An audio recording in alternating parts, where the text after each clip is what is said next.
नमस्कार मित्रों, कैसे हैं आप सब। आप सबका स्वागत है आपके अपने YouTube चैनल धर्म और नीति में।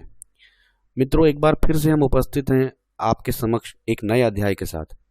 पिछले अध्यायों की तरह ही हम इस अध्याय में भी मनुष्य के जीवन के उन बिंदुओं पर चर्चा करेंगे जिनसे मनुष्य को लगभग हर दिन दो चार होना पड़ता है, जैसे कि विद्या, धर्म, आचरण, भक्ति, आत्मबल आदि। मित्रों, प्रथम दृष्टि में ये नीतियां बहुत ही साधारण मालूम पड़ती हैं, परंतु इनका जब हम अध्ययन करते हैं तब पता चलता है कि वास्तव में इनका अर्थ कितना अधिक गहरा और शाश्वत है। इन नीतियों की सबसे बड़ी विशेषता यही है कि जितना हम इन्हें साधारण और कम महत्व का समझते हैं, ये उतनी ही अधिक महत्वपूर्ण और ज्ञान से भरी हुई प्रतीत होती हैं। तो आइए आगे बढ़ते हैं। मित्रों, आज का वीडियो आपको अच्छा लगे तो हमारे चैनल धर्म और नीति को लाइक, शेयर और सब्सक्राइब करिएगा। बेल आइकन को ऑल पर सेट करें और आपसे एक प्रार्थना है मित्रों कि कृपया वीडियो को शुरू से अंत तक पूरा देखें।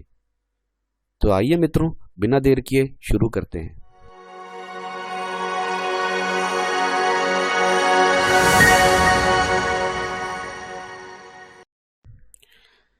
जिस प्रकार सोने की परीक्षा 4 प्रकार से की जाती है, उसे कसौटी पर घिसा जाता है, काट कर देखा जाता है, तपाया जाता है और कूट कर उसकी जांच की जाती है, उसी प्रकार मनुष्य कितना श्रेष्ठ है, इसकी पहचान भी इन 4 बातों से होती है।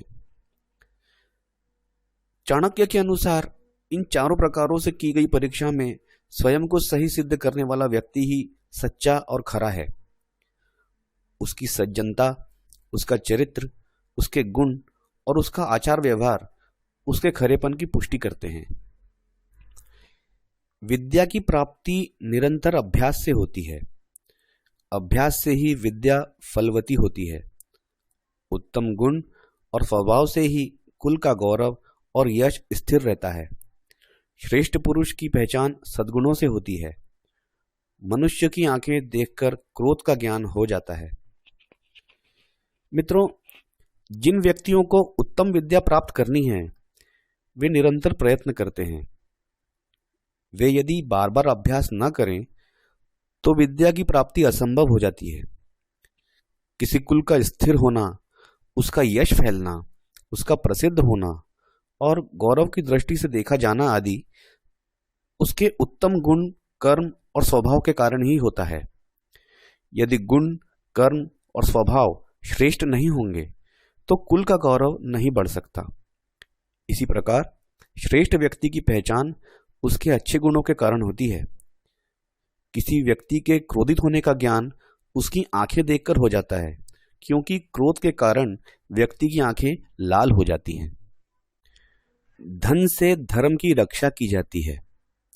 विद्या को योग के द्वारा बचाया जा सकता है। मधुरता के कारण राजा को बचाया जा सकता है और अच्छी स्त्रियां घर की रक्षक होती हैं। मित्रों, आचार्य चाणक्य यहाँ कहना चाहते हैं कि धर्म की रक्षा के लिए भी धन की आवश्यकता होती है। धर्म कर्म भी धन के द्वारा ही संपन्न हो सकता है। दूसरों का उपकार करना, दान देना, मंदिर आदि का निर्माण आदि कार्य धर्म माने जाते हैं। विद्या को स्थिर रखने के लिए चतुरता पूर्वक उसका अभ्यास करने की आवश्यकता होती है। इसीलिए कहा गया है, विद्या योगेन रक्षते। राजा की रक्षा उसके मधुर व्यवहार के कारण ही होती है। यदि शासक क्रूर हो जाए तो प्रजा विद्रोह कर सकती है। इसीलिए राजा का कर्तव्य है कि वह मधुर और उदार व्यवहार से अपना राज्य नष्ट होने से बचाता रहे। राजा को अपनी प्रजा के प्रति व्यवहार दयालुतापूर्ण करना ही चाहिए। जब तक स्त्रियों को अपने सतीत्व का ध्यान रहता है, उनके मन में अपने परिवार की प्रतिष्ठा सर्वोपरि रहती है, तब तक घर बचा रहता है, अर्थात परिवार नष्ट नहीं होता। परंतु जब वे अपने सतीत्व का परित्याग कर देती हैं तो वह घर नष्ट हो जाता है। दान देने से दरिद्रता नष्ट होती है। अच्छे आचरण से कष्ट दूर होते हैं। मनुष्य की दुर्गति समाप्त होती है। बुद्धि से अज्ञान नष्ट होता है, अर्थात मूर्खता नष्ट होती है और ईश्वर की भक्ति से भय दूर होता है। आचार्य चाणक्य कहते हैं कि दान देने से दरिद्रता नष्ट होती है। अनेक शास्त्रों और संतों ने भी कहा है कि दान दिए धन ना घटे। यदि मन के साथ इसे जोड़ा जाए तो यह कथन और भी स्पष्ट हो जाता है, क्योंकि धन भी मन से दरिद्र हो सकता है और निर्धन भी श्रीमान। व्यक्ति अच्छे गुणों, नम्र व्यवहार और सुशीलता के कारण अपने कष्ट दूर करता है, क्योंकि सभी व्यक्ति सद्गुणी और सुशील व्यक्ति को आगे बढ़ाने की इच्छा रखते हैं। प्रभु सबकी सहायता करने वाला है। जो व्यक्ति नित्य नियम से ईश्वर की प्रार्थना करते हैं वे सदैव दुर्गुणों से बचे रहते हैं। उन्हें न तो किसी व्यक्ति से डरने की आवश्यकता होती है और न ही वे संकटों के आने पर भयभीत होते हैं। विद्वान व्यक्ति के पांडित्य की निंदा करने वाले, शास्त्रों द्वारा कहे गए श्रेष्ठ आचरण को व्यर्थ बताने वाले, धीर, गंभीर और शांत रहने वाले व्यक्ति को ढोंगी और पाखंडी बताने वाले लोग हमेशा दुख उठाते हैं। इस परनिंदा रूप कार्य से कोई लाभ नहीं होता है।